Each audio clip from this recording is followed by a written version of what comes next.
گزارے کیسے زندگی، آؤ علماء سے پوچھ لیں، آئے جو مشکل پیش کوئی، آؤ علماء سے پوچھ لیں۔ الحمدللہ رب العالمین والصلاة والسلام علی سید المرسلین، اما بعد فاعوذ باللہ من الشیطان الرجیم، بسم اللہ الرحمن الرحیم۔ الصلاة والسلام علیک یا رسول اللہ وعلی آلک واصحابک یا حبیب اللہ۔ الصلاة والسلام علیک یا نبی اللہ وعلی آلک واصحابک یا نور اللہ۔ میٹھے میٹھے اسلامی بھائیوں اور مدنی چینل کے ناظرین، سلسلہ دارالفتاح اہل سنت میں آپ کو مرحبا کہتے ہیں۔ الحمدللہ عز و جل ہمارا یہ سلسلہ علم دین کے پھولوں سے مزین ہوا کرتا ہے۔ تو آج کا جو ہمارا موضوع ہے وہ ہے احوال قبر۔ تو انشاءاللہ عز و جل اس پر ہم گفتگو کریں گے۔ ابتداً درود پاک کی فضیلت کہ پیارے آقا مدنی مصطفیٰ صلی اللہ تعالیٰ علیہ وسلم نے ارشاد فرمایا کہ جو روزانہ 1000 مرتبہ درود پاک پڑھتا ہے وہ مرے گا نہیں جب تک جنت میں اپنی جگہ نہ دیکھ لے۔ صلو علی الحبیب صلی اللہ تعالیٰ علی محمد صلی اللہ علیہ وسلم۔ الحمدللہ ہمارے ساتھ مفتی صاحب تشریف فرما ہیں، ہم ان کو سلسلے میں مرحبا کہتے ہیں، ان کے لیے دعا بھی کرتے ہیں کہ اللہ تبارک و تعالیٰ ان کو جزائے خیر عطا فرمائے۔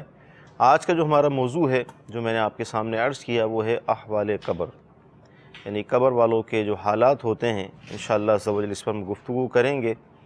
تو حضور اس حوالے سے کیا ارشاد فرمائیں گے آپ کہ ایک تو ہم قبر کے حالات پر ظاہری تفصیلی گفتگو کریں گے۔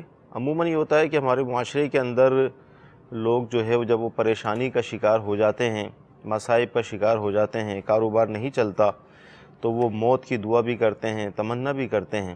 تو آپ کیا ارشاد فرمائیں گے؟ الحمدللہ رب العالمین والصلاة والسلام علی سید الانبیاء والمرسلین، اما بعد فاعوذ باللہ من الشیطان الرجیم، بسم اللہ الرحمن الرحیم۔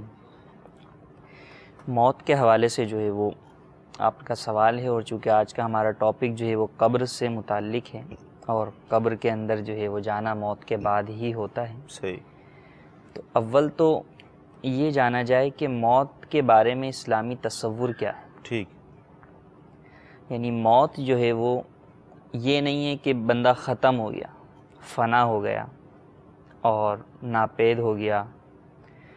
کفار کا اس بارے میں نظریہ یہ تھا کہ ہم جب مر جائیں گے تو مٹی ہو جائیں گے، صحیح۔ مٹی ہو جائیں گے تو بس ختم، آگے کے معاملات کا کوئی وہی نہیں ہے۔ صحیح۔ تو اس لیے وہ موت کی تمنا بھی کرتے تھے کہ صحیح۔ ابھی جو صورتحال ہے یا ابھی جو دنیاوی پریشانیاں ہیں، مالی مشکلات کا سامنا ہے، بیماریوں کا سامنا ہے، تو اب موت آ جائے اس کے بعد تو آسانی ہے، راحت ہی راحت ہے۔ یعنی اس کے بعد جب بندہ ہی نہیں ہے تو نہ کوئی تکلیف ہے، نہ کچھ ہے، نہ روح ہے، نہ جسم ہے، سب کچھ ختم ہو جائے گا، مٹی ہو جائے گا انسان۔ لیکن اسلام نے اس نظریے کو رد کیا، اور اسلام نے یہ نظریہ قرآن پاک میں ارشاد فرمایا کہ مسلمان کا نظریہ یہ ہونا چاہیے کہ بعث بعد الموت، صحیح۔ موت کے بعد اٹھنے کا نظریہ، یہ اسلام کا ایک بنیادی جو ہے وہ عقیدہ ہے اور صحیح۔ بنیادی نظریہ ہے، ٹھیک۔ جس کے اوپر بہت ساری چیزوں کو جو ہے وہ بہت ساری چیزیں جس پر ڈیپینڈ کرتی ہیں، صحیح۔ کہ قیامت کا یقین، بعث بعد الموت کا یقین، صحیح۔ اللہ کی بارگاہ میں حاضری اور سرخرو ہونے کا یقین، یہ صحیح۔ ایک مسلمان کو اپنے رب کی بارگاہ میں سر بسجود ہونے پر مجبور کر کرتا دیتا ہے۔ یہ عقیدہ، یہ نظریہ انسان کو اپنی زندگی اپنے رب کے بتائے ہوئے احکامات کی روشنی میں گزارنے کی طرف جو ہے بندے کو لے جاتا ہے، کہ جب اسے پتہ صحیح۔ ہوتا ہے کہ مجھے اٹھنا ہے اور جو کچھ کیا ہے اس کا جواب دہ ہونا ہے، صحیح۔ تو پھر اسے احساس ہوتا ہے کہ میں کیا کام کروں، صحیح۔ میں جو جواب دوں گا تو وہ جواب کے لیے کیا میں تیاری ابھی کر رہا ہوں صحیح۔ یا نہیں کر رہا۔ تو اولاً اسلام کا جو نظریہ موت ہے وہ یہ ہے کہ جسم کے ساتھ روح کا جو تعلق ہے، جب یہ تعلق ایک اعتبار سے ختم ہو جاتا ہے صحیح۔ تو موت واقع ہو جاتی ہے۔ صحیح۔ یعنی روح کے جسم سے جدا ہونے کو یہ موت کہتے ہیں۔ صحیح۔ لیکن مکمل طور پر فنا ہو جانا یا روح کا فنا ہو جانا یہ بالکل غلط ہے۔ بعد انتقال، بعد موت بھی روح کا ایک تعلق جسم کے ساتھ باقی رہتا ہے۔ اسی لیے جو انسان کے جسم کے اوپر جو بھی تکالیف ہوتی ہیں، عذاب قبر ہوتا ہے یا جو ہے وہ انعام قبر ہوتا ہے، اللہ تبارک و تعالیٰ کی جانب سے جو بندے کو نعمتیں ملتی ہیں، ان سب کا فائدہ، ان تمام نعمتوں کا جو اچھا محسوس ہونا ہے، ان کا احساس ہے، یہ انسان کے جسم اور اس کی روح دونوں کو ہوتا ہے، اور اگر خدا نخواستہ عذاب ہو تو وہ بھی دونوں کو پہنچتا ہے۔ صحیح۔ تو اب یہ جو نظریہ ہم نے تمنائے موت کی، دعائے موت کی جو سوال آپ نے کیا، تو اب یہ ہے کہ اب انسان جو موت سے آگے کی طرف جا رہا ہے، صحیح، موت کی تمنا کرنے جا رہا ہے، تو اس پر نبی کریم صلی اللہ علیہ وسلم نے منع فرمایا کہ موت کی تمنا مت کرو، صحیح، موت کے لیے دعا مت کرو۔ کیوں؟ کیونکہ اگر تم نیک ہو تو زیادہ زندہ رہو گے تو تمہاری نیکیوں میں اضافہ ہوگا، اور اگر تم بد ہو تو اس صورت میں جو تم دعا کر رہے ہو موت کی، تو گویا اپنے عذاب کے قریب آنے کی دعا کر رہے ہو، صحیح، عذاب میں جلد جانے کی دعا کر رہے ہو، تو بھی اس سے بچو۔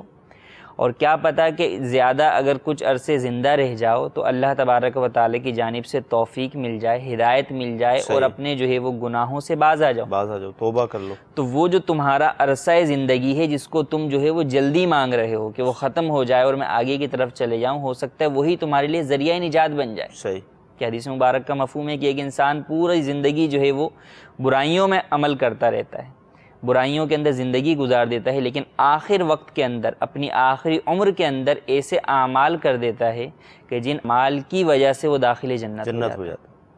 اور ایسا بھی ہے کہ کوئی شخص پوری زندگی جو ہے وہ نیکیوں میں گزار دیتا ہے، لیکن آخر کے اندر شقاوت غالب آ جاتی ہے اور وہ شخص جو ہے وہ داخل جہنم ہو جاتا ہے۔ بلکہ ایک حدیث مبارک کا مفہوم ہے، ارشاد فرمایا کہ جب بندہ اللہ تبارک و تعالیٰ کسی بندے کے ساتھ بھلائی کا ارادہ فرماتا ہے تو اس شخص کی آخر زندگی کے اندر ایک فرشتہ اس کے ساتھ لگا دیتا ہے، سبحان اللہ، جو کہ اس کو بھلائی کے کاموں کی طرف راغب کرتا ہے، حتیٰ کہ وہ بدکار شخص جو کہ پوری زندگی جو ہے وہ گناہوں میں گزار دی اس نے، وہ اس فرشتے کی ہدایت کے مطابق، اس کی رہنمائی کے مطابق اب اپنی آخری زندگی کا آخری لمحہ جو ہے وہ عبادت الہی میں، نیک کاموں میں گزار کر اللہ تبارک و تعالیٰ کا مقرب بندہ بن جاتا ہے، جنت میں داخل ہو جاتا ہے۔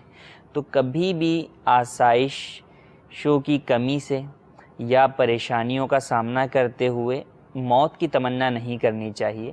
البتہ بعض جو ہے وہ روایات میں یا بزرگان دین سے جو ہے وہ اس چیز کا ثبوت ملتا ہے کہ انہوں نے تمنا کی، لیکن وہ تمنا کچھ ہٹ کر تھی۔ صحیح، وہ ایسے کہ جب انہوں نے یہ دیکھا کہ جب ان کے دین کو نقصان پہنچ رہا ہے، کہ اگر وہ زندہ رہتے ہیں تو اب ان کے دینی معاملات کے اندر پریشانیوں کا سامنا کرنا پڑ جائے گا، کسی جو ہے وہ ظالم کی وجہ سے اپنے دینی معاملات سے کنارہ کشی کرنی پڑ جائے گی۔ تو اس وقت جو ان بزرگان دین کا انداز دعا ہوتا تھا وہ یہ ہوتا تھا کہ یا اللہ جب تک میرے حق میں جینا بہتر ہے مجھے زندگی عطا، صحیح، اور جب موت میرے حق میں بہتر ہو جائے تو مجھ میں موت عطا۔ صحیح۔ تو یہ اتنی پیاری دعا ہے کہ انسان اس کے علاوہ بھی جن کاموں کے اندر بھی دعا کرے، صحیح، کہ بہت سارے کام ہیں اس کے اندر ہم اپنی بھلائی دیکھ رہے ہوتے ہیں، لیکن وہ بھلائی کیا واقعی ہمارے حق میں بھلائی ہے صحیح، یا نہیں ہے، یہ ہم نہیں جانتے، اللہ تبارک و تعالیٰ جانتا ہے۔ تو یہ دعا کرنی چاہیے کہ یا اللہ میرے حق میں اگر یہ بہتر ہو تو مجھے یہ عطا فرما۔ صحیح، کل کو اگر وہ چیز مل گئی ہمارے کہنے کے مطابق، ہماری تمنا کے مطابق، دعا کے مطابق، تو بسا اوقات وہ ہمارے لیے باعث نقصان بن جاتی، صحیح، پھر ہم کہہ رہے ہوتے ہیں کاش یہ میں نے دعا ہی نہ مانگی ہوتی۔ صحیح۔ یہ دعا مانگنے کی، جس طرح بھی آپ گفتگو فرما رہے تھے تو خودکشی کرنے والے کے ذہن میں بھی یہی ہوتا ہے کہ جان چھوٹ جائے گی میری۔ جی، خودکشی کرنے والے کے ذہن میں یہ ہوتا ہے کہ بس جو ہے وہ یہ سارے معاملات ہیں اب ختم۔ تو اگر نظریہ یہ ہو نا کہ یہ سارے معاملات تو ہیں، جیسے اس کی مثال آپ یہ سمجھ لیں کہ امتحان ہو رہا ہے صحیح، طلباء کا، تو اب جو طالب علم کا امتحان ہو رہا ہے تو طالب علم تو یہ چاہے گا نا کہ اگر پیپر 9 بجے شروع ہونا نا 10 بجے شروع ہو جائے، صحیح، 1 گھنٹہ مجھے تیاری کا اور مل جائے۔ وہ یہ نہیں کرے گا کہ جو ہے بس بھائی 8 بجے ہی لے لو پیپر۔ صحیح۔ تو یہی ہے کہ جب آپ کو پتہ ہے کہ آگے جانا ہے اور آگے تو امتحان دینا ہے، امتحان دینا، تیاری تو آپ نے کر لی، یہ جو کچھ ہونا تھا وہ تو ہو گیا، تو اب تو اس کے اندر اگر آپ یہ سوچ کے کود پڑ رہے ہیں کہ ٹھیک ہے دیکھا جائے گا جو ہوگا، تو یہ تو جو ہے وہ کم عقلی کی جو ہے وہ دلیل ہے کہ آپ نے جو تیاری کی ہے اس کے حساب کا وقت آ گیا ہے۔ صحیح۔ تو کیا آپ نے واقعی ایسی تیاری کر لی ہے؟ آپ آخری وہ عمل کر کے جا رہے ہیں جو کہ رب کو ناراض کرنے والا ہے۔ صحیح۔ آخری وقت کے اندر ہی جو ہے وہ آپ نے جو کچھ یاد کیا ہے، جو کچھ عمل کیا ہے، جو کچھ دین سے سیکھا ہے، اس کے خلاف عمل کر کے جا رہے ہیں، صحیح، رب تعالیٰ کو غضب کو ابھارنے والا عمل کر کے جا رہے ہیں، صحیح، تو اسی وجہ سے خودکشی حرام بھی ہے۔ صحیح، تو خودکشی حرام ہے، اور اس کی طرف جو بڑھنے والا ہوتا ہے، وہ جو کانسیپٹ لے کر جا رہا ہوتا ہے، وہ اگر اس کانسیپٹ پر ہی غور کرے تو اپنے اس عمل سے باز آ جائے صحیح، کہ میں کس طرف جا رہا ہوں، کیا میں نے تیاری کر لی؟ اگر مجھ سے یہ پوچھا جائے، یعنی آپ اگر یہ دیکھیں کہ کیا جو خودکشی کرنے والے ہوتے ہیں انہوں نے کبھی یہ غور کیا ہوتا ہے کہ یار میں نے اپنی ساری نمازیں پڑھ لی، صحیح ہے، میں نے اپنے سارے روزے ادا کر لیں؟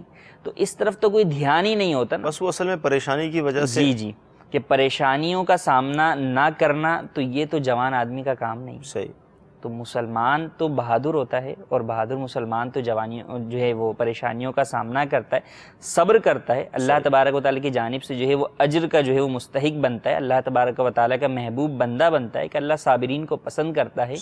تو کبھی بھی مشکلات کا سامنا جو ہے وہ کرتے ہوئے گھبرانا نہیں چاہیے۔ انبیاء کرام علیہم السلام پر کس قدر جو ہے وہ تکالیف آئیں، اور راہ خدا کے اندر تبلیغ دین کے معاملے میں نبی کریم صلی اللہ علیہ وسلم پر کس قدر جو ہے وہ آزمائشیں، مگر آپ علیہ الصلاۃ والسلام نے کبھی بھی جو ہے وہ ہمت نہیں آ رہی۔ تو آپ علیہ الصلاۃ والسلام کے امتیوں کو بھی یہی چاہیے کہ آپ علیہ الصلاۃ والسلام کے اسوہ حسنہ پر عمل کرتے ہوئے ہرگز کبھی بھی جو ہے وہ کم ہمتی کا مظاہرہ نہ کریں، بلکہ تبلیغ دین کے کاموں میں مصروف ہو جائیں۔ اگر آپ دنیا میں اس قدر جو ہے وہ چلے گئے ہیں کہ اب آپ کو جو ہے وہ دنیا سے اکتاہٹ ہونے لگی ہے، صحیح، تو دنیا میں رہتے ہوئے بھی ایک ماحول وہ ہے جو کہ آپ کو دنیا سے الگ کر دے گا۔ صحیح، زندگی میں تو رہیں گے آپ، موت سے پہلے والی ہی زندگی کہلائے گی، انسان کی زندگی ہی کہلائے گی، لیکن اگر آپ غور و فکر کر کے آپ اپنے راستے کو چینج کریں، آپ برائی کے راستے کی طرف تھے، نیکی کے راستے کی طرف آ جائیں، گمراہی کے راستے کی طرف تھے، راہ ہدایت کی طرف آ جائیں،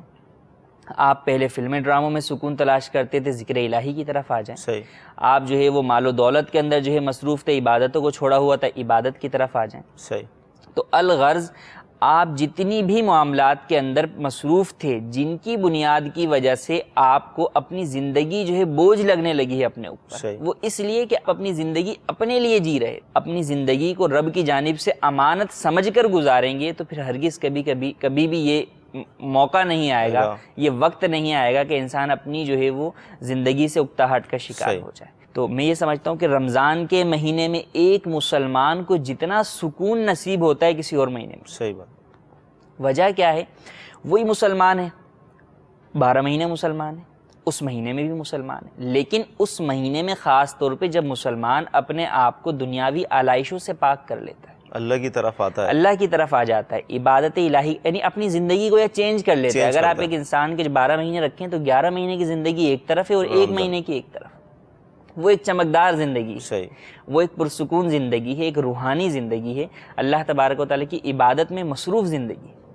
تو اس کے اندر دیکھیں، اور اس طرح کے جو واقعات ہیں اگر ان پر بھی غور کیا جائے کہ کم از کم مسلمانوں میں اس طرح کے واقعات رمضان میں آپ کو نہیں ملیں گے۔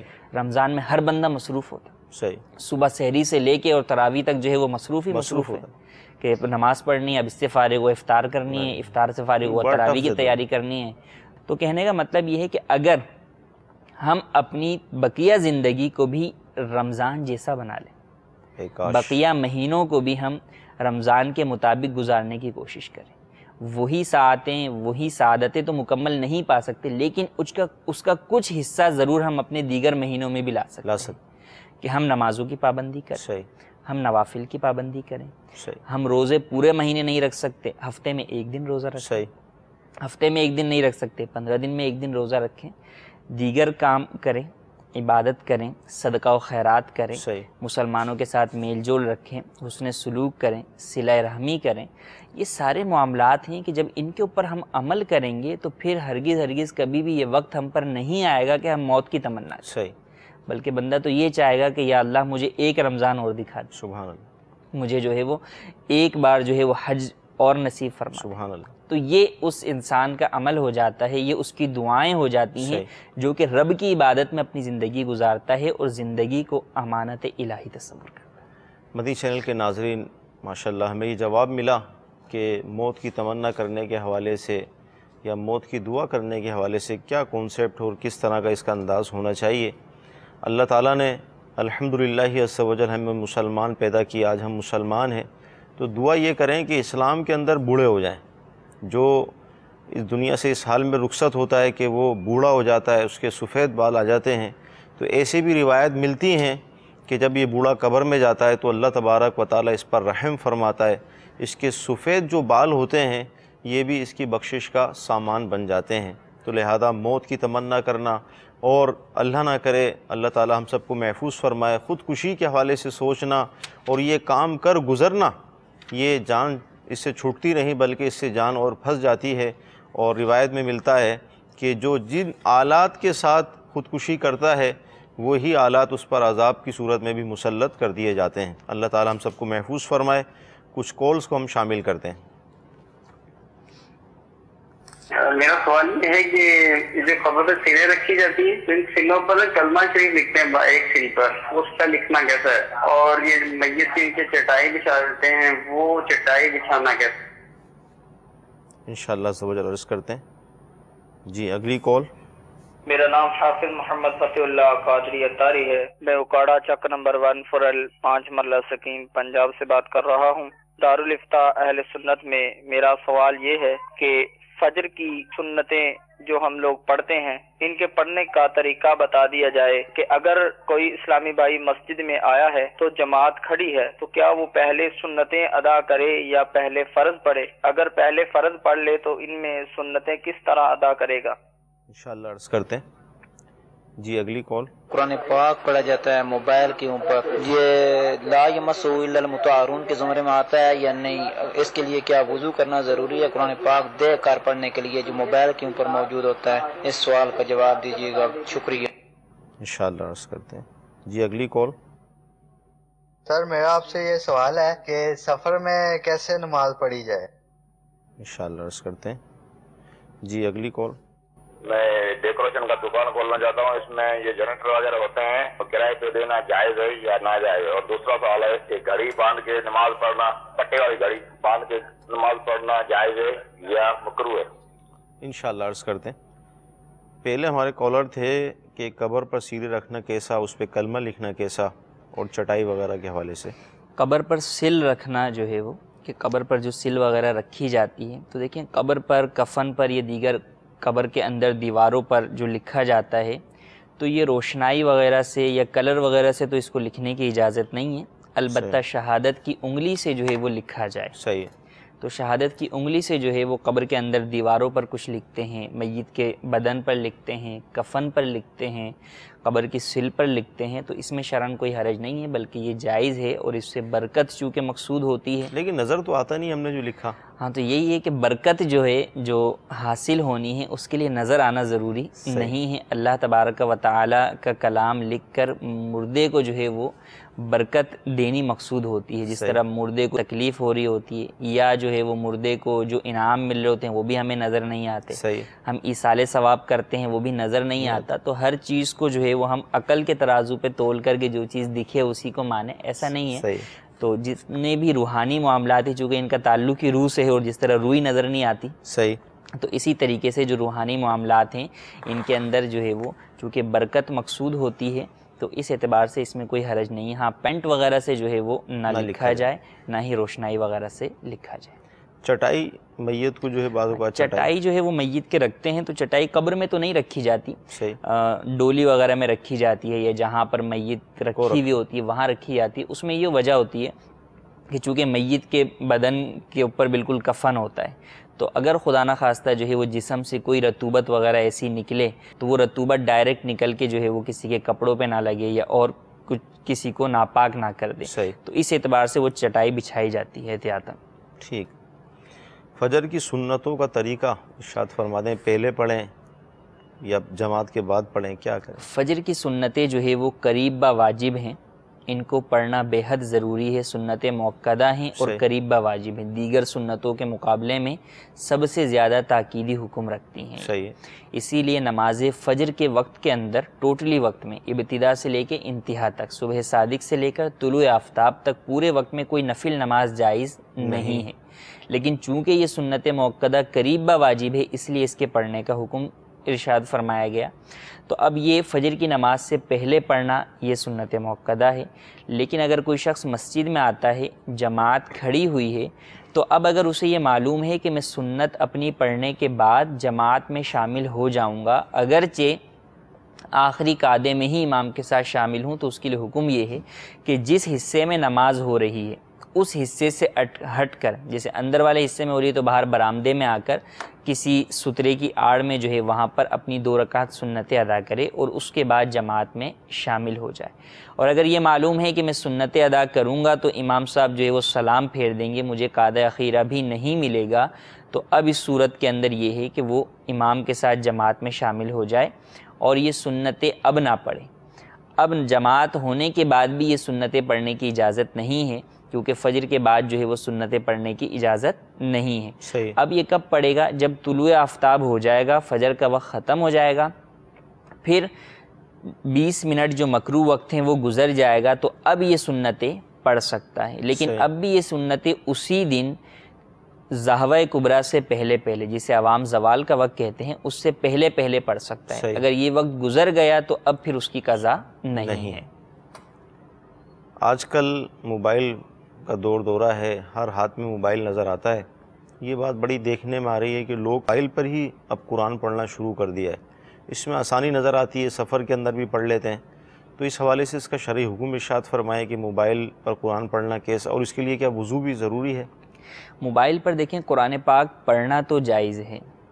قرآن پاک جو چونکہ اس کے اندر حروف ظاہر ہو رہے ہیں تو اس اعتبار سے قرآن پاک پڑھنے میں تو حرج نہیں ہے، لیکن چند چیزیں اس کے اندر خاص طور پہ خیال رکھنا ضروری ہے۔ ایک تو قرآنی حروف ظاہر ہو رہے ہیں ٹچ اسکرین کے اوپر، اس کے اوپر آپ جب انگلی رکھتے ہیں تو ایسا ہی لگتا ہے کہ بندہ قرآن پر ہی جو ہے وہ انگلی رکھ رہا ہے۔ تو اس اعتبار سے اگرچہ اس میں علماء کا اختلاف ہے، لیکن بہتر اور احوط طریقہ یہی ہے کہ باوضو ہی جو ہے وہ اسکرین کو چھوا جائے اور باوضو ہی پڑھا جائے، کہ آداب تلاوت میں سے بھی ہے کہ باوضو رہا جائے، اور یہاں پر چونکہ بعض علماء کے نزدیک یہ جائز بھی نہیں ہے اس کو اس طرح چھونا، تو منع والا قول ہی سب سے زیادہ محتاط قول ہے کہ باوضو ہی چھوئیں، بغیر وضو چھونا منع ہے۔ صحیح۔ لیکن یہاں اس چیز کا تو پوچھتے ہیں، اس کے ساتھ جو دوسری چیزیں ہیں ان چیزوں پہ بھی خیال رکھنا چاہیے کہ قرآن پاک آپ نے موبائل میں رکھا ہوا ہے، اسی موبائل میں فلمیں بھی ہیں، اسی کے اندر ناجائز تصویریں بھی ہیں، صحیح، اسی کے اندر جو ہے وہ بیکار سے گیم بھی ہیں۔ صحیح۔ تو اب یہ ایک پہلو بھی غور طلب ہے کہ اگر ہم کسی کمرے میں قرآن پاک رکھتے ہیں تو ہم کیا کہتے ہیں، قرآن پاک الگ سے ایک جگہ پہ رکھیں، بلند مقام پر رکھیں۔ تو ان چیزوں سے بھی مسلمانوں کو بچنا ضروری ہے، اور اس میں یہ نہ کیا جائے کہ نہیں یار وہ اب قرآن نہیں رکھتے، قرآن ڈیلیٹ کر دیتے ہیں۔ ہاں، یہ تو یہ پہلو نہیں بھائی، جو ڈیلیٹ کرنے والی چیز ہے اسے ڈیلیٹ کریں، آپ قرآن کو کیوں ڈیلیٹ کر رہے ہیں؟ آپ قرآن تو رکھیں کہ پڑھیں، آپ باوضو پڑھیں۔ بہت ساری جگہ ہوتی ہیں ایسی کہ انسان باوضو ہوتا ہے، قرآن نہیں ملتا، صحیح، کہ یار مسجد کے اندر ہے قرآن پاک، مسجد بند ہے، یا اور کسی جگہ پر آپ چلے گئے، تو ایسے وقت کے اندر آپ جو ہے وہ کئی جگہوں پر لائن کے اندر بیٹھے ہوئے ہوتے ہیں، کبھی کسی لائن میں بیٹھے ہوئے ہیں، کبھی کسی لائن میں بیٹھے ہوئے ہیں، کسی بھی ادارے میں گئے ہوئے ہیں، کسی لائن کے اندر انتظار کے اندر بیٹھے ہوئے ہیں، ٹھیک ہے، وضو تو دستیاب ہو سکتا ہے، وضو کریں، سفر کے اندر ہیں، سفر کے اندر جو ہے وہ باوضو ہیں آپ، تو قرآن پاک جو ہے وہ آپ اس میں جو ہے وہ پڑھ سکتے ہیں۔ صحیح۔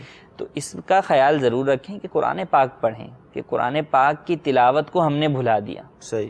تو ایک تو اس کا یہ اچھا پہلو ہے کہ اس کی بدولت جو ہے بہت سارے مسلمان قرآن پاک پڑھنے بھی لگ گئے ہیں، کہ ایکسس جو ہے وہ آسان ہو گیا، قرآن پاک کو تلاش کرنا، اس کو ساتھ لے کر چلنا، اس اعتبار سے تو آسانی ہے، تو اس پر عمل کریں، اس آسانی کا فائدہ اٹھائیں اور قرآن پاک کی تلاوت کریں، لیکن آداب قرآن کی تلاوت، آداب تلاوت قرآن پاک کی رعایت کرتے ہوئے کریں، وضو ہو، پیٹ نہ ہو رہی ہو، اور ناپاک جگہ نہ ہو جس جگہ پر آپ تلاوت کر رہے ہیں، ان تمام باتوں کا جو ہے وہ خاص طور پر خیال رکھیں، لہذا اس سے لازمی طور پر بچیں۔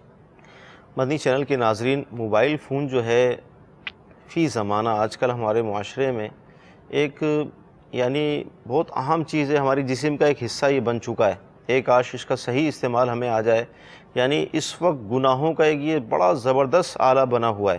اللہ تعالی ہمیں توفیق دے کہ ہم اس کا صحیح استعمال کر لیں۔ اگر صحیح استعمال کر لیں تو اتنی زبردست چیز ہے کہ اس میں قرآن بھی ہو، احادیث کی کتابیں بھی ہوں، دیگر جو علم دین سے متعلق کتابیں وہ ہوں، ہم اس کا مطالعہ کریں تو اتنا زبردست یہ ایک آلہ ہے۔ لیکن اللہ تعالیٰ ہم پر رحم فرمائے، ہم پر کرم فرمائے، اس کا جو آج کل استعمال ہو رہا ہے تو یہ گناہوں کا ایک زبردست ذریعہ بن چکا ہے۔ سفر میں نماز کے حوالے سے کیا انداز ہے، کیا قصر وغیرہ جو سفر کے اندر جو ہے وہ نماز کہ اگر کوئی شخص 92 کلومیٹر یا اس سے زائد مسافت پر جو ہے وہ سفر کر رہا ہے، جو کہ شرعی سفر کی مقدار ہے، اور وہاں پر کسی جگہ جاتا ہے، اور جس جگہ جاتا ہے وہ اس کا وطن اصلی بھی نہیں ہے، اور وہاں پر 15 دن یا اس سے زیادہ رہنے کی اس کی نیت بھی نہیں ہے، تو رستے میں اور اس جگہ پر وہ مسافر ہوگا۔ مسافر کے لیے حکم یہ ہے کہ وہ قصر نماز ادا کرے گا، اور ظہر، عصر اور عشاء ان 3 نمازوں کے جو 4 رکعت فرض ہیں، ان 4 رکعت کے بجائے 2 رکعت فرض ادا کرے گا۔ صحیح۔ اور بقیہ سنتیں اور نوافل وغیرہ جو ہے وہ پوری پڑھے گا۔ صحیح۔ اگر جو ہے وہ سفر کے اندر ہے، گاڑی وغیرہ کے رستے کے اندر ہے، تو اس اعتبار سے سنتیں وغیرہ چھوڑنے کی بھی اجازت ہے، سنتیں چھوڑ سکتا ہے۔ بہتر یہ ہے کہ جہاں پڑھ سکتا ہے وہاں مکمل طور پر پڑھے گا۔ صحیح۔ مغرب کی رکعت چونکہ 3 ہوتی ہیں تو ان میں قصر نہیں ہے، وہ 3 ہی پوری پڑھے گا۔ اسی طرح عشاء میں وتر جو واجب ہیں وہ 3 ہیں، وہ بھی مکمل پڑھیں گے، ان کو بھی چھوڑنے کی اجازت نہیں ہے۔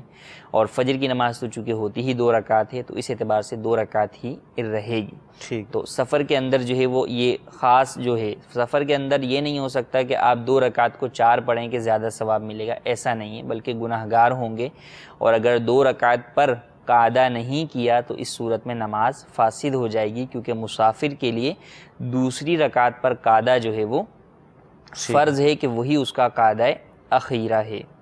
تو اس بات کا خیال رکھنا ضروری ہے۔ مزید جو ہے وہ سفر کے احکام جاننے کے لیے امیر اہل سنت کا رسالہ مسافر کی نماز کا بیان جو ہے وہ اس کا مطالعہ کریں۔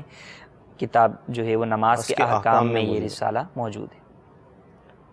ایک کالر تھے ہمارے، ڈیکوریشن کا سامان، جنریٹر وغیرہ یہ چیزیں کرائے پہ دینا کیسا، اور گھڑی باندھ کر نماز پڑھنا کیسا؟ ڈیکوریشن جو ہے وہ کرائے پر دینا یہ جائز ہے، اس میں کوئی حرج نہیں ہے۔ اسی طرح جنریٹر کا جو ہے رواج بھی ہے، کافی عرصے پہلے بھی تھا، اب ویسے بھی جو ہے وہ رائج ہوتا جا رہا ہے، تو اس میں بھی جو ہے وہ کوئی حرج نہیں ہے، جنریٹر کرائے پر دے سکتے ہیں۔ البتہ وہ یہ کہ جس طرح دیگر کاروبار ہیں ان میں ناجائز چیزیں ہوتی ہیں، ناجائز شرطیں ہوتی ہیں، ان تمام چیزوں کا جو ہے وہ خیال رکھنا ضروری ہے کہ کہیں کوئی ایسی ناجائز شرط نہ ہو جو کہ ان کیس کرائے کے لین دین کو جو ہے وہ خراب کر دے یا آپس میں جو ہے وہ جھگڑے کا باعث بنے۔ ان چیزوں سے بچنا بے حد ضروری ہے۔ گھڑی باندھ کر، گھڑی جو ہے وہ باندھ کر نماز پڑھنا جائز ہے، البتہ چین والی گھڑی باندھ کر جو ہے وہ نماز پڑھنا جائز ہے، لیکن بچنا بہتر ہے۔ موت کے حوالے سے ہم نے بھی کلام کیا تھا، جس میں آپ نے ہمیں موت کی تمنا اور اس کی دعا کے حوالے سے مدنی پھول ارشاد فرمائے۔ یہ حضور یہ ارشاد فرمائیے، کیا موت کو یاد دلانے والی جو چیزیں ہوتی ہیں جس سے موت یاد آتی ہے، اس حوالے سے آپ کیا فرمائیں گے؟ ان کا اہتمام کرنا چاہیے ان چیزوں کا؟ نبی کریم صلی اللہ تعالیٰ علیہ وآلہ وسلم کا ارشاد مبارک ہے، ارشاد فرمایا کہ قبروں کی زیارت کرو، کہ قبروں کی زیارت جو ہے وہ موت کو یاد دلاتی ہے۔ صحیح۔ تو زیارت قبور جو ہے وہ انسان کو موت کی یاد دلاتی ہے۔ جب وہاں پر جاتا ہے، دیکھتا ہے کہ یہ سارے دوست احباب جو کل میرے ساتھ تھے آج یہاں پر ہیں، صحیح، تو اس سے اس کو احساس ہوتا ہے کہ جس طرح یہ میری طرح جو ہی تھے، میری طرح ہی کھاتے پیتے تھے، میری طرح جو ہے وہ عیش و عشرت کرتے تھے، سارے معاملات ان کے میرے تھے یا مجھ سے اچھے ہی تھے، تو جب یہ یہاں آ گئے تو ایک دن مجھے بھی یہیں پر ہی آنا ہے۔ تو یہ ایک خیال اور یہ ایک سوچ جو ہے وہ انسان کو موت کی یاد دلاتی، اور جب موت کی یاد آتی ہے تو انسان لذتوں کو چھوڑ دیتا ہے۔ نبی کریم صلی اللہ علیہ وسلم نے ارشاد فرمایا کہ لذتوں کو توڑنے والی موت کو یاد کرو۔ تو لذتوں کو توڑنے والی جو چیز ہے وہ موت ہے۔ انسان جو ہے وہ جب موت کو یاد کرتا ہے گناہوں سے کنارہ کش ہو جاتا ہے، عبادت کی طرف راغب ہو جاتا ہے، نیکیوں کی طرف راغب ہو جاتا ہے۔ ایک حدیث مبارک کے اندر ارشاد فرمایا گیا کہ مردے کو نہلانا یہ موت کو یاد دلاتا ہے کہ انسان کا فانی جسم کو چھونا بہت بڑی نصیحت ہے۔ صحیح۔ قبروں کی زیارت اور دوسرا مردے کو نہلانا۔ صحیح۔ تو جو غسل میت جانتا ہے وہ غسل میت دے شرعی طریقہ کار کے مطابق۔ تو اس میں یہ بھی ہے کہ بعض لوگ تو جانتے ہی نہیں ہیں اور وہ اس چیز میں کود پڑتے ہیں، تو وہ تو غلط کرتے ہیں کہ جو چیز آپ کو آتی نہیں تو اس چیز کے اندر نہیں گھسنا چاہیے۔ صحیح۔ ہاں جن کو آتی ہے تو انہیں چاہیے کہ جو ہے وہ غسل میت دیں۔ صحیح۔ اور تیسری چیز جو موت کو یاد دلانے والی ہے وہ نماز جنازہ کا پڑھنا ہے۔ صحیح۔ کہ نماز جنازہ کے بارے میں ارشاد فرمایا کہ نماز جنازہ پڑھو کہ یہ تمہیں غمگین کرے، کیونکہ غمگین انسان اللہ کے سائے میں ہوتا ہے اور نیکی کا کام کرتا ہے۔ سبحان اللہ۔ تو یہ تینوں عمل ایسے ہیں، زیارت قبور، غسل میت اور نماز جنازہ کی ادائیگی، صحیح، کہ ان تینوں کے اندر بندے کو موت کی یاد آتی ہے اور اپنے آپ کو گناہوں سے جو ہے وہ روک لیتا ہے۔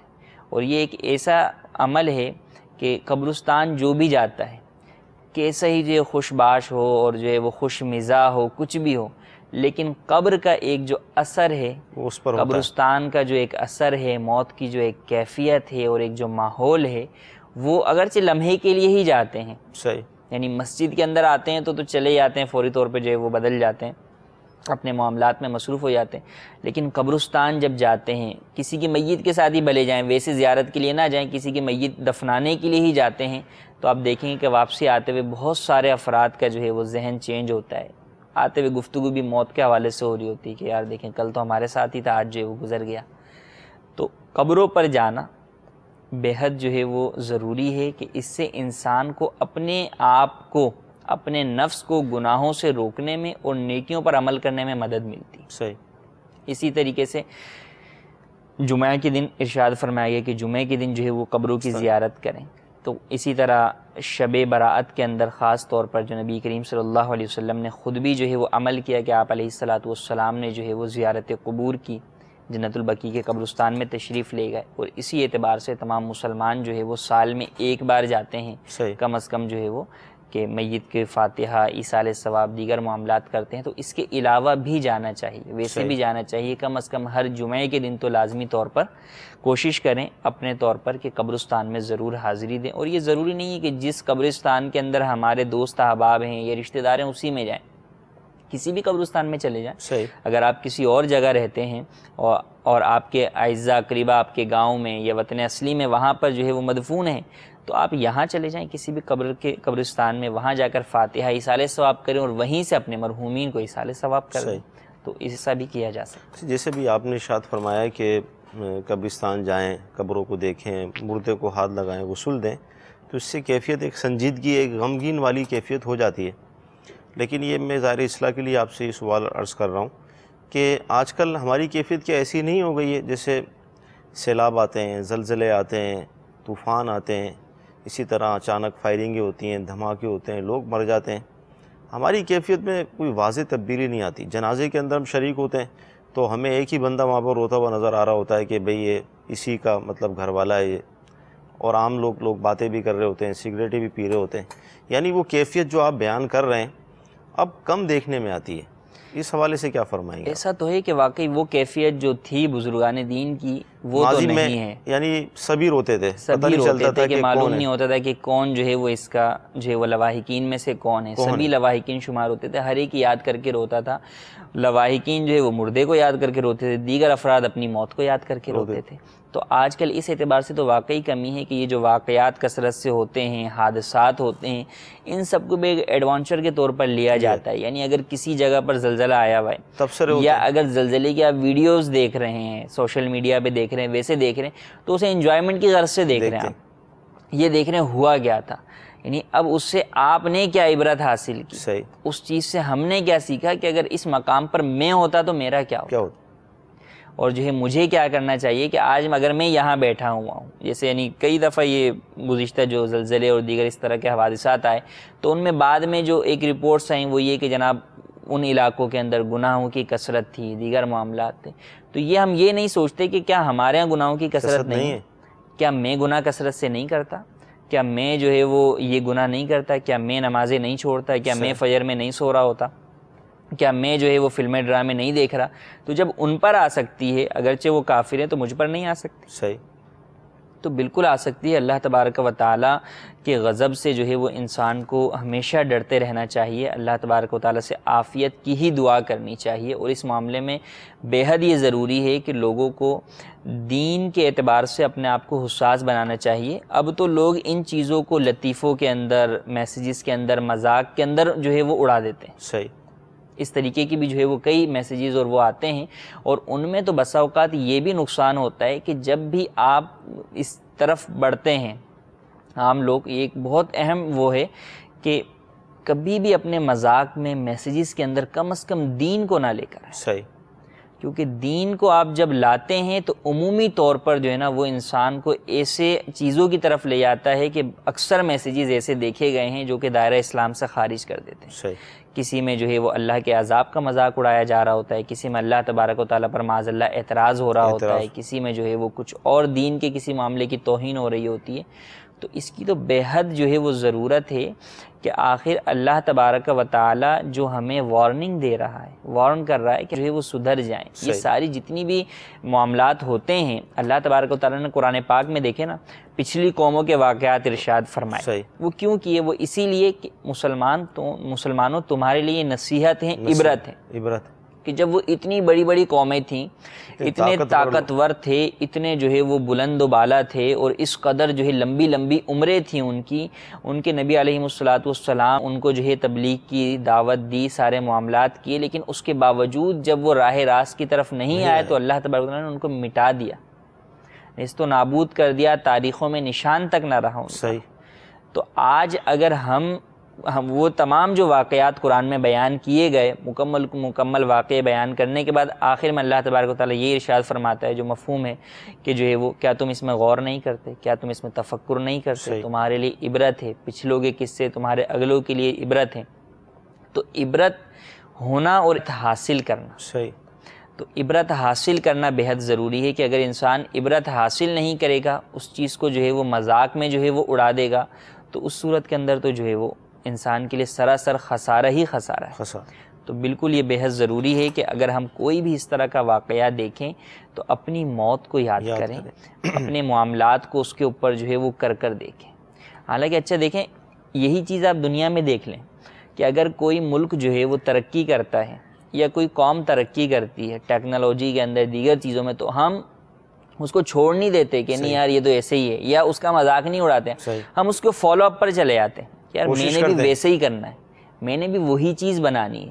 اگر انہوں نے جو ہے وہ یہ انوائرمنٹ دیا ہے تو میں نے بھی اپنے جو ہے وہ فیملی کو یہ انوائرمنٹ دینا ہے، یہ کرنا ہے. اچھا شادیوں میں جاتے ہیں، اس نے ایسی شادی کی ہے، میں بھی ایسی شادی کروں. صحیح. لیکن ہم یہ نہیں دیکھتے کہ ہم اس کے گھر پر اگر گئے ہیں اور اس کے ہاں کسی کی موت اس طریقے سے آئی ہے تو میں اس کی موت سے عبرت حاصل کروں. تو اس عمل کے اندر ہمارا بالکل برعکس جو ہے وہ معاملہ چل رہا ہے کہ جہاں ہمیں چھوڑنا چاہیے وہاں چھوڑ نہیں رہے، اور جہاں ہمیں عبرت پکڑنی چاہیے وہاں عبرت پکڑ نہیں. صحیح. تو اس حوالے سے بالکل جو ہے وہ ضرورت اس امر کی ہے کہ ہم جو ہے وہ اپنے معاملات کے اندر غور و فکر کریں. غور و فکر جو ہے نا یہ بھی ایک عبادت ہے. صحیح. عبادت جو ہے وہ اللہ تبارک و تعالیٰ کی عبادت وہ زبان سے ہوتی ہے، ذکر الہی کر، اور ایک ہوتی ہے تفکر. غور و فکر جو ہے وہ اعلیٰ ترین عبادت میں سے اللہ تبارک و تعالیٰ نے قرآن پاک میں کئی جگہ پر دعوت دی کہ افلا یتدبرون فی القرآن، کیا وہ قرآن میں غور و فکر نہیں کرتے؟ صحیح. تو جا بجا جو ہے وہ ان کو کہا گیا کیا وہ عقل نہیں رکھتے، کیا وہ یہ بات سمجھتے نہیں ہیں؟ صحیح. تو یہ سب چیزیں دعوت غور و فکر ہیں کہ انسان غور و فکر کرے کہ اس کے ساتھ جو معاملات ہیں، صحیح، جو کچھ بھی ہے وہ کیوں ہے، کس طریقے. صحیح. رب تعالیٰ کی وحدانیت کے اوپر یقین کرے، رب تعالیٰ کی مخلوق میں غور و فکر کر کے. تو ان تمام چیزوں کے اندر غور و فکر ضروری ہے. جب ہم غور و فکر سے عاری ہو جاتے ہیں، غور و فکر چھوڑ دیتے ہیں، عقل کو بجائے اس کے کہ دین کے کاموں میں استعمال کریں، اس کو جو ہے فضول اور خواہشات کے کاموں میں استعمال کرتے ہیں، تو پھر وہ عقل جو ہے بے مہار ہو جاتی ہے. یہ موضوع ہی سچی بات ہے کہ سنجیدہ کر دیتا ہے. جس کے دل میں خوف خدا ہو، آخرت کی فکر ہو، جب موت کا لفظ وہ سنتا ہے تو اگر وہ اس سے پہلے ہنس رہا تھا یا خوش طبعی کر رہا تھا تو ایک دم وہ سنجیدہ ہو جاتا ہے. اللہ تعالیٰ ہمیں توفیق دے کہ ہم حقیقی ہمیں جو سنجیدگی ہے آخرت کے حوالے سے وہ نصیب ہو جائے، اور اللہ تعالیٰ کی خفیہ تدبیر سے ہم سب کو ڈرنا چاہیے. ہمارے ملک میں ہی، پاکستان میں ہی چند سال پہلے رمضان کے مہینے میں کشمیر میں زلزلہ آیا، لاکھوں لوگ لقمہ اجل بن گئے. رمضان کے مہینے میں ہی سیلاب بھی آیا. تو اللہ تعالیٰ کی خفیہ تدبیر کیا ہے، ہمیں اس سے ڈرنا چاہیے اور ان واقعات سے ہمیں عبرت حاصل کرنی چاہیے. یعنی جو سیلاب کی نظر ہو گیا، جو زلزلے کی نظر ہو گیا، جو کسی حادثے کی نظر ہو گیا اور اس دنیا سے رخصت ہو گیا، اور میں نے یہ واقعہ دیکھا تو یہ مجھے موقع مل گیا کہ میں ابھی زندہ ہوں، میری سانسیں چل رہی ہیں، تو میں اپنی آخرت کی تیاری میں لگ جاؤں، اپنی موت کی تیاری میں لگ جاؤں. اگر اس کو ہم نے ہنسی مذاق میں اڑا دیا، اس پر ہم نے تبصرے کیے، تو کہیں ایسا نہ ہو کہ ہمارے لیے بھی کوئی ایسا حادثہ تیار ہو، پھر ہم بھی اچانک دنیا سے چلے جائیں اور پھر آخرت کی تیاری کا موقع ہمیں نصیب نہ ہو۔ تو لہذا ہمیں ان واقعات سے عبرت حاصل کرنی چاہیے، جس طرح بھی مفتی صاحب نے ہمیں ارشاد فرمایا۔ آپ کی کالز کو شامل کرتے ہیں۔ سوال میرا یہ ماہ شعبان کے حوالے سے میں پوچھنا چاہ رہا تھا، کوئی نوافل یا یہ میرا رہنمائی لینا چاہ رہا تھا ماہ شعبان کے حوالے سے انشاءاللہ۔ جی اگلی کال۔ میرا سوال ہے، مسجد میں جاتے ہیں ہم روز نماز پڑھنے کے لیے کہ امام مسجد کبھی آتا ہے کبھی نہیں آتا۔ ہمارے یہاں میں ایک کوئی نہ کوئی آدمی کھڑا ہو جاتا ہے جماعت کراتا ہے، کبھی اس کے ٹوپی نہیں ہوتا، کبھی داڑھی نہیں ہوتا، داڑھی والا تو ہوتا ہی نہیں ہے نا، داڑھی مول نہیں ہوتا ہے، جماعت کراتے ہیں روز کا ایک آدمی کھڑا ہے، جماعت میں نماز ہو جاتا ہے یا نہیں ہوتا؟ دوسرا سوال یہ ہے، گھنٹوں میں کون سا وقت ہے جو جس میں عبادت نہیں ہوتی، نماز نہیں ہوتی؟ شعبان کے مہینے میں کوئی دعا یا کوئی شعبان کا مہینہ نبی کریم صلی اللہ علیہ وسلم نے جس کے بارے میں ارشاد فرمایا کہ یہ میرا مہینہ ہے، اور اس مہینے کے اندر جو ہے وہ نبی کریم صلی اللہ علیہ وسلم کثرت سے جو ہے وہ روزے رکھا کرتے تھے۔ وہ اس لیے کہ اس مہینے کی ایک خاص بات یہ ہے کہ اس مہینے کے اندر موت کی گفتگو بھی چل رہی ہے۔ صحیح۔ تو موت سے اس مہینے کا جو تعلق ہے وہ یہ ہے کہ اللہ تبارک و تعالی 15 شعبان المعظم کو حضرت اسرائیل علیہ السلام ملک الموت کو ان لوگوں کے نام عطا فرما دیتا ہے جن لوگوں نے آئندہ سال میں اگلے شعبان تک اس دنیا سے رخصت ہو جانا ہے۔ تو حقیقتاً ہے کہ ایسا کسی کو نہیں پتا کہ ابھی ہمارا نام پچھلے رجسٹر میں لکھا جا چکا تھا اور اب یا جو ہے وہ آئندہ میں لکھا جائے گا، کچھ نہیں پتا۔ جس کا لکھا جا چکا تھا پچھلے میں تو 15 سے پہلے اس کی موت آنی ہی آنی، اور جب موت کا ایک وقت مقرر ہے، جب وہ وقت آ جائے گا، نہ ایک لمحہ آگے ہوگا نہ ایک لمحہ پیچھے ہوگا۔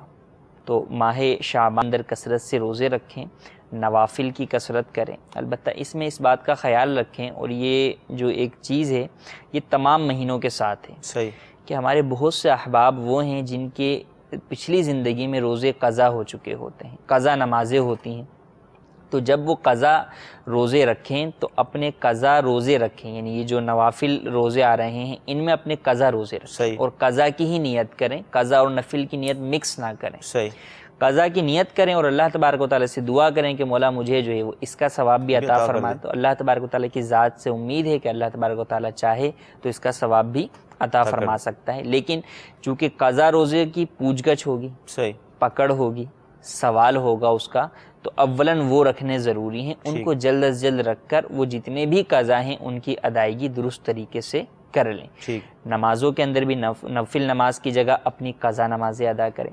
ماہ شعبان کی جو 15 تاریخ ہے اس میں جو ہے وہ 6 نوافل بھی ادا کیے جاتے ہیں، دعائے نصف شعبان المعظم بھی پڑھی جاتی ہے، اور بھی جو ہے وہ دیگر اعمال ہیں، قبرستان جایا جاتا ہے، مرحومین کے لیے ایصال ثواب کیا جاتا ہے، فاتحہ کی جاتی ہے، یہ تمام اعمال ہیں۔ مسجد ہم سب نہیں آتے، کبھی کبھی آتے ہیں، جس کا دل چاہتا ہے امام بن جاتا ہے، داڑھی ہے نہیں ہے، اس حوالے سے کیا فرمائیں؟ دیکھیں مسجد کے اندر امام جو بننا یا امام بنانا ہے یہ ایک منصب ہے نا۔ اب کسی جگہ پر اگر جو ہے وہ پرنسپل صاحب کسی اسکول یا کالج کے نہیں آئے تو یہ نہیں ہوگا کہ چوکیدار پرنسپل بن جائے اس جگہ پر۔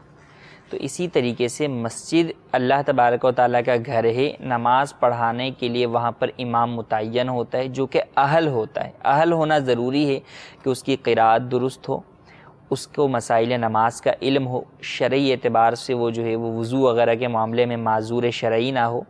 اسی طریقے سے اس کے ساتھ ساتھ یہ بھی ضروری ہے کہ وہ کوئی فاسق معلن نہ ہو، اعلانیہ طور پر رب کی نافرمانی نہ کرتا ہو، کہ اگر وہ اعلانیہ رب کی نافرمانی کرے گا تو نماز کے اندر کیا پتہ وہ بغیر وضو نماز پڑھا دے۔ صحیح۔